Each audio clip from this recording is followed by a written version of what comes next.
Hi, I'm Marcus, the program manager for Pro camera on the Nokia Lumia 1020. The camera on the Lumia 1020 has a large fixed aperture lens on 2.2. This light-sensitive lens helps you take great pictures in auto mode. But in certain situations you might want to take manual control over the parameters. And today I'm going to show you how to take control over shutter speed and ISO. Shutter speed is how fast the shutter opens and closes. It helps you capture fast-moving objects, or it can create a sense of motion in your image.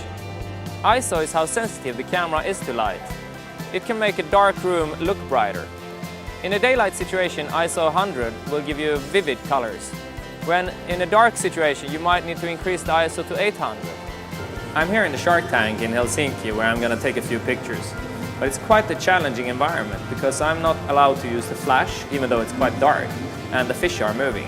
So that provides an excellent opportunity to use the manual controls of Pro camera. I've turned the flash off and I've set the focus to manual. Shutter speed and ISO are still in auto, and because it's quite dark, this will give me quite long exposure times, which will cause motion blur when the fish are moving. So I'm going to go ahead and take control of a shutter speed by pressing here on the dashboard. The shutter speed goes from 1 through 16,000 up to 4 seconds.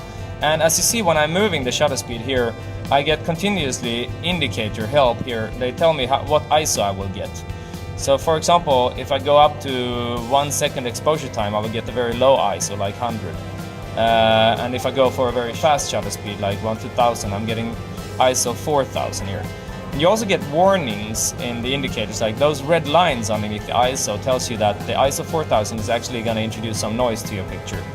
And the same goes for the shutter speed. You get a warning here when you're above half a second, which means that you need to hold your camera very steady, and it will potentially introduce some motion blur. And as you pay more and more attention to these parameters, you will learn more about photography and become a better photographer. And in this kind of movement that we have here with the fish, I'm going to go down to 1 through 50, and that should be good for this kind of movement. And I will also actually limit the ISO to 1600. That still gives me a red line, a warning, but I'm still gonna give it a try. So I'm gonna go ahead and take a few pictures and experiment a bit with my settings. See if I can get a good shot of the shark.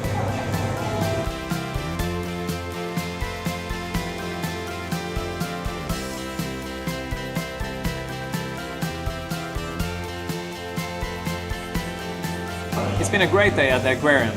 Here's my photo. This is my sharp shark.